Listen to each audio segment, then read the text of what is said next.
नवा नवा वीडियो देखे सुने बर हमारे यूट्यूब चैनल जयप्रकाश क्रिएशन ला सब्सक्राइब करो। धन्यवाद।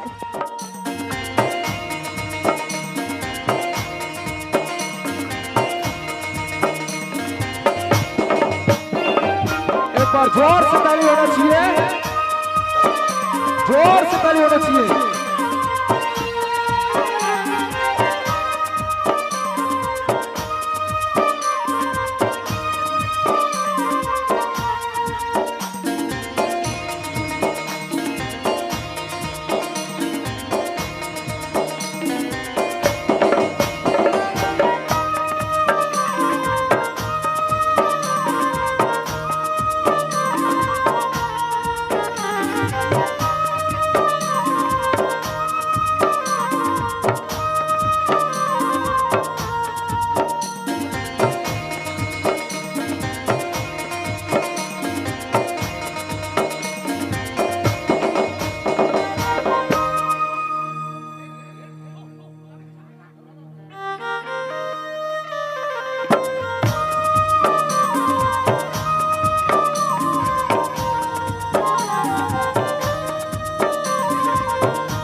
कैसे भूलागे गोरी बचपन के माया,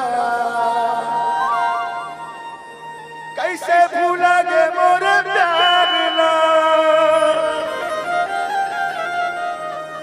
धोखा झंडे दे गोरी गिरिया खवाए वो, काहे भरोसा तोर बात मां, काहे भरोसा तोर बात मां।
खवाए वो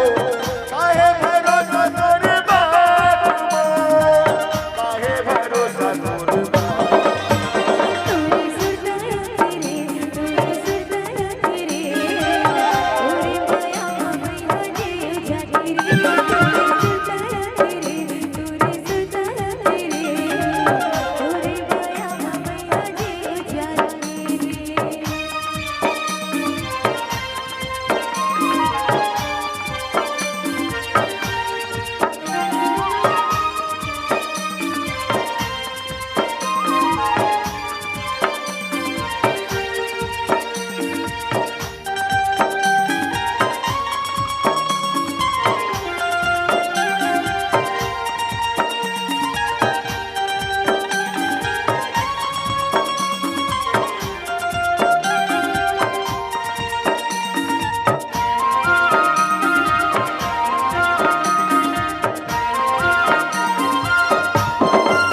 देखो मैं फोटो को लगा के छाती मोर फिर देला मोरे वो चुड़ाल के होते नसीब मां मोरे तकदीर मां तू ही मांग लेती होगा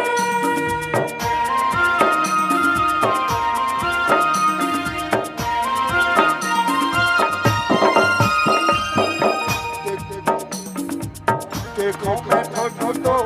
लगा के छाती मोर फिर देला मोरे वो चुड़ाल के होते नसीब मां मोरे तकदीर मां तू ही मांग लेती होगा तू ही मांग लेती होगा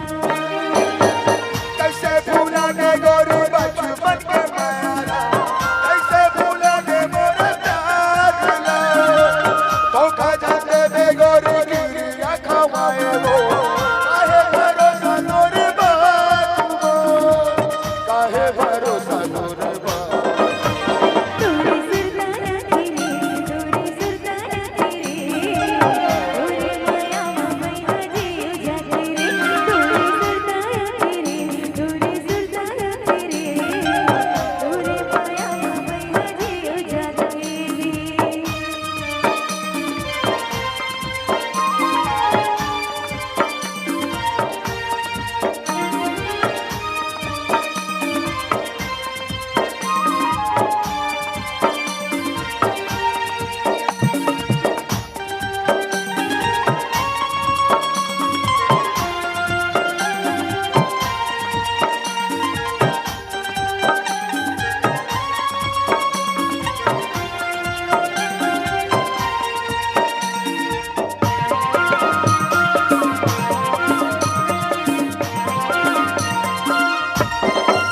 देखो मैं चेहरा तो झुल जाते नैना मोर फिर देला बाबा मारे वो सपना पर सूझ मां मिट बोली तोड़ना मैं हर जान ले आज हमारे गौटिया घर बिहार में मौका है देखो मैं चेहरा तो झुल जाते नैना मोर फिर देला बाबा मारे वो सपना पर सूझ मां मिट बोली तोड़ना मैं हर जान ले राजा पर जान ले कैसे भूलाने गोरी बचपन के माया कैसे भूलाने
तोरी बात मान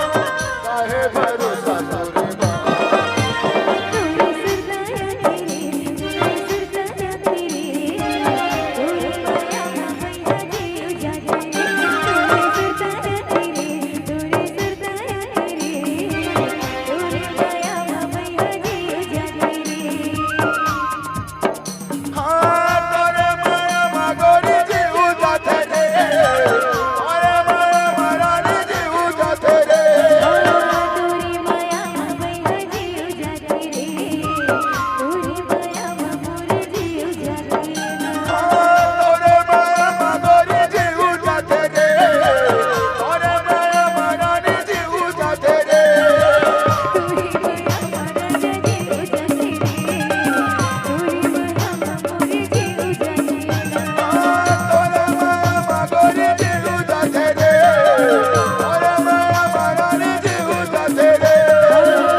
गौटिया साले हथियार गौटिया माँ डरे अपन बेटी ला 4 साल ले टुराएला माया करते बड़े आदमी के धोस दे के ये लड़का 4 बार तोर घर गए तोर बेटी दे माँ जब अब बाढ़े बेटी कोकरो प्यार ल नहीं समझ सका हथियार अब रोके का भावे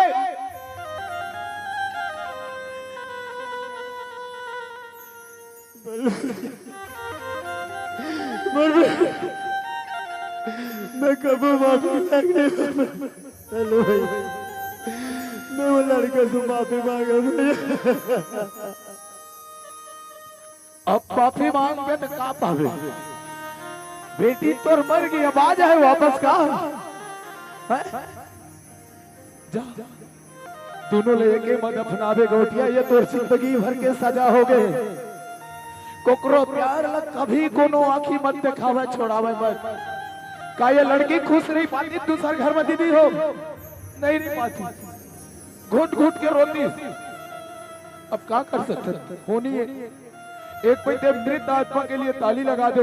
ठीक है राजस्थान सालती के लिए और तय बेटा तो नहीं हो सकी कोई बात नहीं रे तुम बारात वापस जाते ते जीवन भर अपन इसने रिबे भले बेटा जाए मजा ले जा बेटा लेके जाओ और दोनों लेके मत अपना